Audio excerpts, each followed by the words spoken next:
Hello and welcome to the Air and Space Live Chat. I'm Marty Kelsey, one of the hosts of STEM in 30, an Emmy-nominated TV show for middle school students.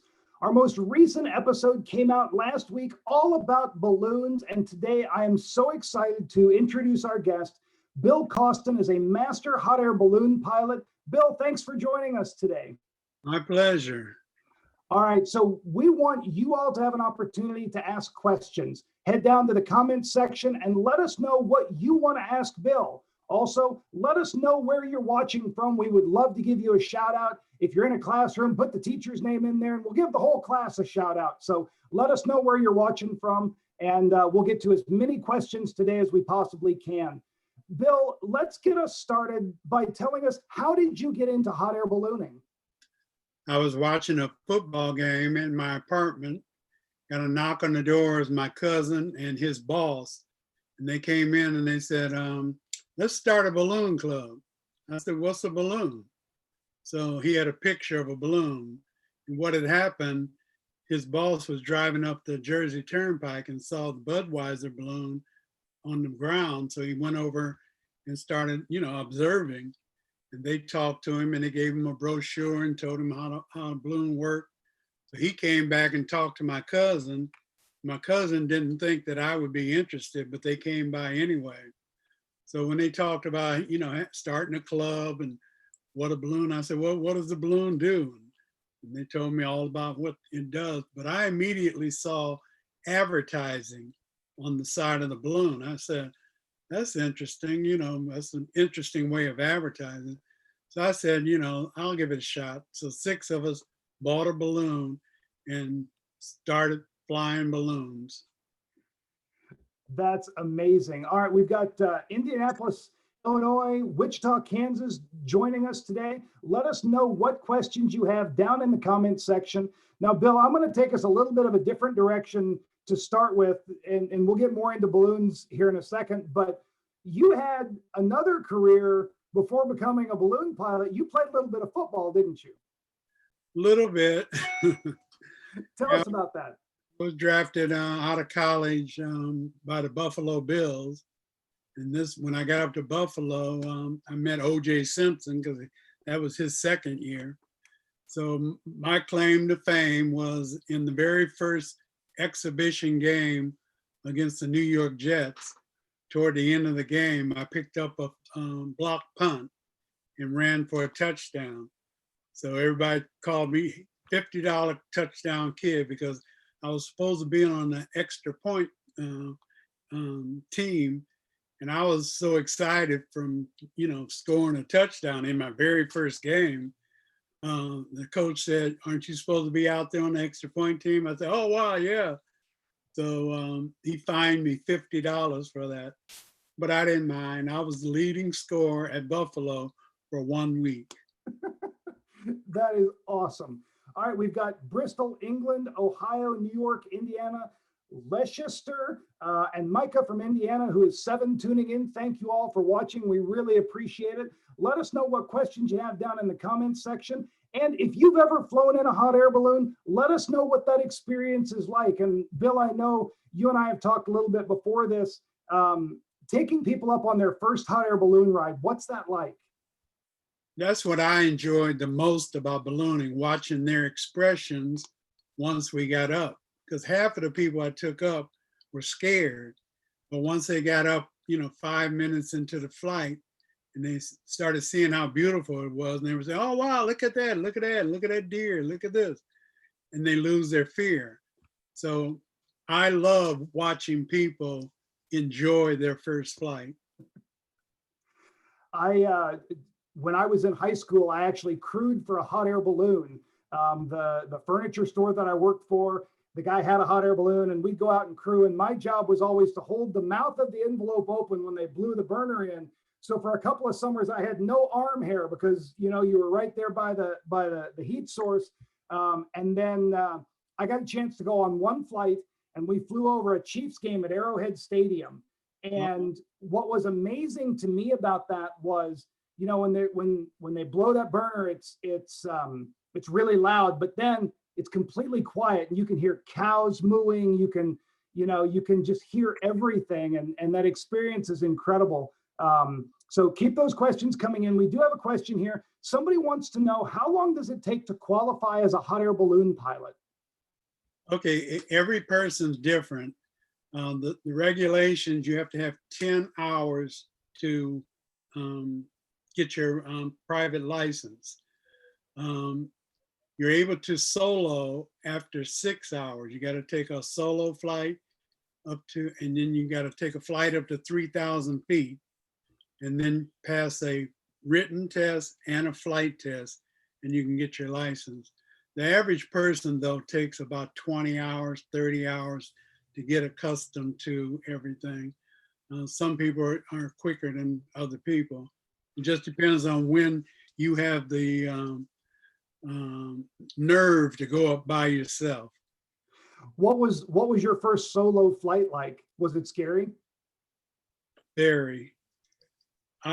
My first solo flight was at 6 hours, and I had, because back then there were very few pilots that could train, new pilots. So I had 5 different commercial pilots my first 6 hours. I took off in the balloon. Total fog came in underneath, and this was in the Berkshire Mountains. So my whole flight was in fog, couldn't see nothing. Whole flight was in fog, just praying, and just God took me to this little site that was in the fog, and I was able to land. But that was the scariest flight. I mean, my first flight solo, that was total fear and total, okay, God, I need you now. Wow, absolutely amazing.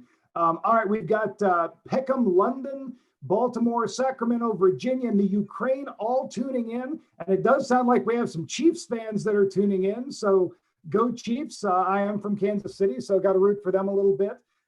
Bill, somebody wants to know, how do you control a hot air balloon? You can't.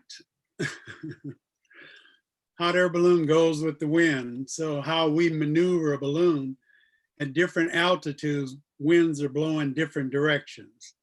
So you go up to the altitude that's going in the direction that you want to go, providing you have those 2 or 3 winds, and then you stay at that altitude until you want to, go a different direction. You have to adjust your altitude. You can't steer it right or left. You have to just totally use the winds. All right, we've got Colton, who's 4 years old from Maryland, and he wants to know, Bill, what's the highest that you've flown? I flew a little over 11,000 feet. That was over Lake George up in New York. Wow, what is the view like from 11,000 feet? That's amazing.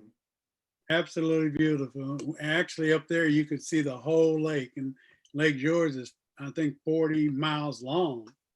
So you can just see in the Adirondack Mountains. Absolutely beautiful. That is awesome. Well, no, I think we kind of already answered your question about how we control hot air balloons, but Noah wants to know, how do they float in the air? Like, why do you have to heat the air? Okay, you have to heat the air because hot air rises. So you heat the air and you heat it to the altitude that you want to go. As you're flying, every 10 to 20 seconds, you give it a blast of heat, and that keeps you going level. You want to go up, you give it more heat. You want to go down, less heat. Awesome. And Bill, how long is a normal flight? Normal flight's about an hour. Okay. We've got more questions coming in. If you've got a question for Bill, please put them down in the comments section. Also, let us know where you're watching from. We'd love to give you a shout out, especially if there's any schools or anybody doing virtual learning right now. We'd love to know how your setup's going and give you a shout out as well. Bill, how fast do the balloons fly? Ideally, you only want to go around 6 miles an hour, 7 miles an hour, because it's all based on landing. The faster the wind is blowing, the harder and faster your landing is going to be. ideal to be safe with, when I took up passengers, I only chose days that the winds were 6, 7, 8 miles an hour. That way I can safely get people on the ground. Unfortunately, one time I had to land in 48 miles an hour winds. Wow, what was that like? I had to literally, we took off from a balloon race in downtown Philadelphia, flew across the race, across the city, and nothing but buildings in downtown Philadelphia. So we had to fly, and it was an evening flight, so it started to get dark. And I was going so fast, I was just passing every field so fast, just totally missed every field. So I had to literally pick out, I saw this big field, but I was gonna miss it. So I had to literally pick out a big tree right in the front of that field and just aim for the tree, hoping that I would able to slide over into that field. And I hit the tree so hard, a branch came right through the basket, just about got me. So I was stuck on top of the tree with this branch, with the whole balloon started coming down on top of me. And as it came down further on top of me, the whole branch broke, from the weight. And it actually went right into the field. So that was my fastest flight that I don't ever want to do again. Wow, I know on the one flight that I did, we're coming into land, and the guy that I flew with, he was a great pilot. He wasn't great at landings, and so we're coming in, and he goes, "All right, I need you to get down and brace yourself." And so I was holding on for that landing. So I can only imagine what that flight was like. Yeah. All right, we've got a question here, and Bill, I want to preface this a little bit first. You were the first African American with a commercial hot air balloon license, correct? Right. So somebody wants to know, what is the racial diversity in hot air balloon pilots, and have you seen it change? Over the years, I've only met maybe 3 or 4 Black pilots. And to date, I've never seen any in the last couple of years. So that may be just about all I've seen over the years. Okay. Somebody wants to know, what are the balloons made of? The balloons are made of ripstop nylon. That keeps it's really rugged and you can't really rip it. And that's basically what the envelope is made of. Then you normally have a wicker basket, and then 12, 13, 14 BTU burner that works off of propane. So like I said, the more heat you give up, the higher you go. Less heat, the less you come down. All right, well, we've got Carmel by the Sea in California watching. We also have some Baltimore homeschoolers watching. Thank you all for tuning in. Let us know what questions you have down in the comments section. Let's see, I just saw another question. Somebody wanted to know, have you flown anywhere outside of the United States? And I'll follow that up with, what are some of the coolest places you've flown? Mm-hmm. I've only flown once in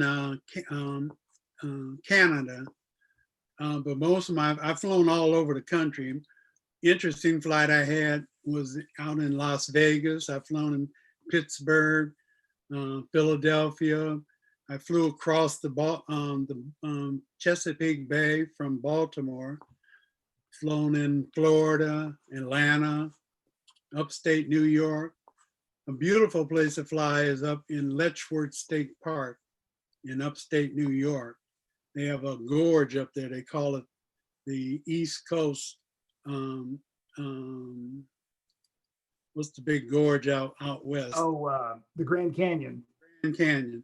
Letchworth State Park is the East Coast Grand Canyon.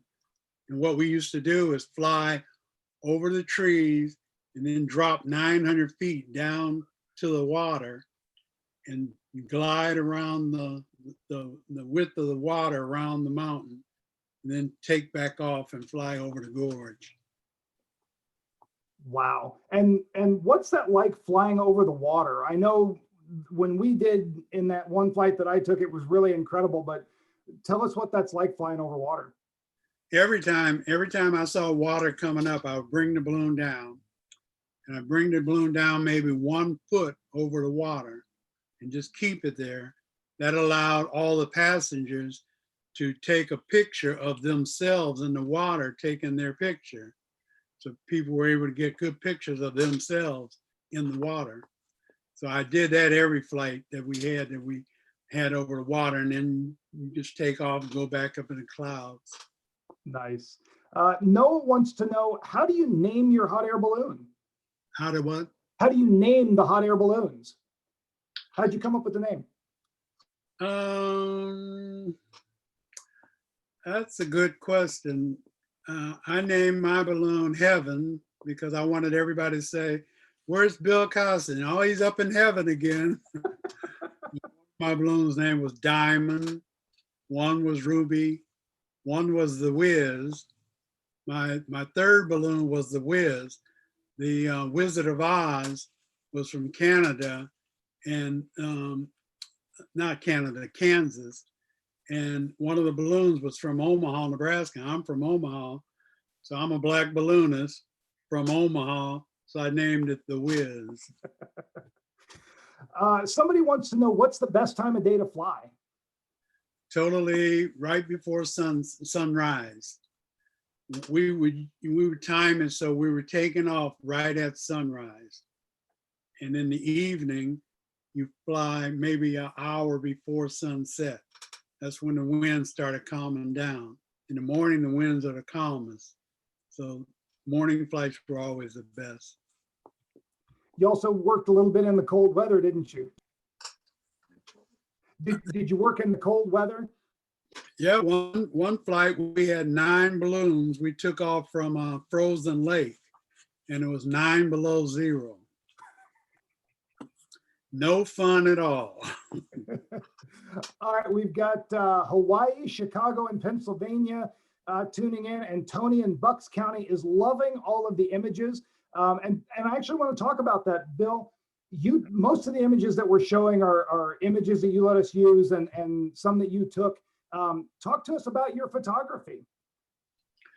Actually, I've been taking pictures all my life. You know, I got a camera a little brownie camera when I was 8 years old, I think. So I've been taking pictures, and I was fishing once, and I took pictures while I was fishing. And this older guy said, "Always record your life." So I started, everywhere I went, I started taking pictures. And as I, got older in ballooning, taking pictures from the balloon, that's absolutely gorgeous. All the different pictures. Every day is totally different. And all the different places that we flew were just magnificent. And then I started a African-American traveling museum that I used to take around to different schools and everything. So I started taking pictures of historic events. Like I took a picture of the 50th anniversary of the March on Washington. I would go down there. I used to get a press pass. I've taken pictures at the Basketball Hall of Fame ever since Magic Johnson and Larry Bird got inducted to the Hall of Fame. So every year I would cover that. And I was a photojournalist for a Black newspaper in Hartford, Connecticut. So I would go to all the different events, all the NAACP events, any marches that they had. So I've acquired quite a bit of photography that goes along with my Costen cultural exhibit. Now, you've done a lot of work to share that cultural exhibit with students. Why is sharing those stories so important? Because most people, including adults, have no idea what Black people went through. So in my exhibit, I started 400 years of Black history. I went all the way back to when the slaves were coming over from Africa, and I followed that all through the abolitionists, I got blacks in all the different wars, the Civil War, the World War I, II. I met one of the Tuskegee Airmen and we became friends. So I started covering the different Tuskegee Airmen. Then I went into music, from jazz to Motown to hip hop. I covered all the Olympics. So I have a whole history of African American. Every time I went to schools, I had the best story yet. I was at an elementary school and a young girl came up to me and she said, "I didn't know Black women could fly airplanes." I said, "Yeah," and I showed her the Bessie Coleman exhibit. And about 15 years later, somebody touched me on the shoulder and she said, "I know you don't remember me. I was that little Black girl and now I'm a pilot." That's absolutely an amazing story. Well, Bill, we're getting comments. People think you need to publish a book of your photographs because they are absolutely amazing. Actually, So I am working on a photograph book. awesome. I can't wait to see it. Somebody wants to know, does the FAA perform certification rides for hot air balloon pilots? Yes, they are the, you don't mess with the FAA. Every festival that we went to, the FAA had to check all of our certifications, our pilot license, if the balloon was certified. Every year the balloon has to be annual, so you had to have an annual inspection. So they checked all that out before you could even fly. Okay. Somebody wants to know, do you look at real-time wind data while you're up in the air, or do you just have to memorize charts, or how do you know which way the wind's going to be blowing at the different altitudes? Well, I flew balloons for 42 years, starting in 1975. So back in 1975, we didn't have anything. You just, indicators that we had were, Oh, looks like Bill may have frozen there for a, sorry, Bill, you froze for a second. Keep going on that. we used to take off and we used to use a smokestack, and we used to see which way the smoke was blowing out of the smokestack. And we look at trees, the top of the trees, which way they were blowing. So most of my flying was without any instrumentation for determining wind speed or wind direction. They have it more now, but most of my flying was without it. All right. So this kind of goes back to a question that we had earlier. How do you control the landing? Okay, you pick a landing spot and you try to get the wind that's going to take you right to that spot. And you just gradually start lowering the balloon down, give it a little less, and then you try to aim right over the treetops that border, usually treetops or power lines border fields. So you got to make sure you're high enough over the power line or the tree, and your angle has to be perfect so you can land right into that field.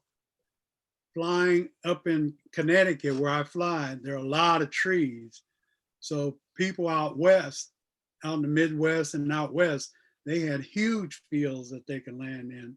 So they were able to land a lot easier. But you just let the air cool, and then you come down and you gently land as gentle as possible. Sometimes they aren't that gentle. Now, Bill, did you ever land anywhere interesting other than in that tree? I've landed on top of roofs. I've landed in cemeteries, in the swamp, right on the edge of river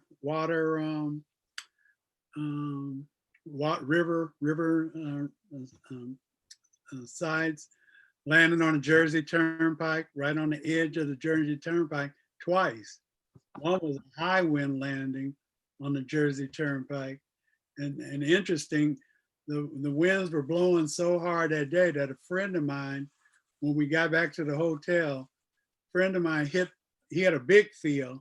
He hit the field so hard, the balloon drugged and filled his whole balloon with mud. Back to the hotel to show everybody, 3/4 of his whole basket was filled with mud. I can only imagine how much of a pain that was to clean out. Oh yeah. All right, Micah from Indiana wants to know, how big are hot air balloons? Are they all the same size? No, they're different sizes. Most balloons are 77,000 cubic feet. Most balloons are that size. A lot of them are 105,000. Mine was 140,000. My first balloon was only 50,000, but I went up to 140,000 because I was so big and I was taking up passengers, for flights. But now they have balloons that hold 30 people in the basket. So they're huge now. But those are the ride balloons that do a bulk of rides, usually out in Albuquerque. Yep. And that's going to lead us to our last question today. But first, I want to tell you that Omar Flores says, "Bill, you are my hero." That was one of the comments that we got. So Omar, thanks for tuning in today. And Bill, somebody wanted to know, have you participated in the Albuquerque International Balloon Fiesta, or have you done any of the other big balloon flights? I've never been to Albuquerque, only because I had a ride business, so I was constantly taking people up every day. And during the fall foliage in Connecticut is beautiful. So I made most of my money during the fall foliage. So I never went out to Albuquerque, but I have flown in big festivals in New Jersey and New York and Atlanta, different places. But Albuquerque is the biggest. What's that like, going up in a balloon with all of those other balloons around?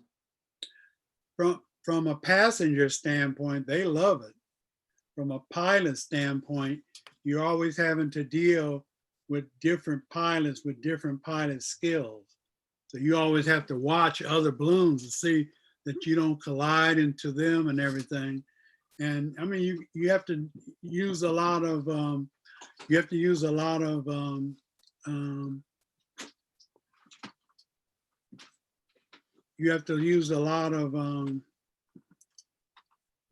I forgot the question. Just about flying with all of the different balloons.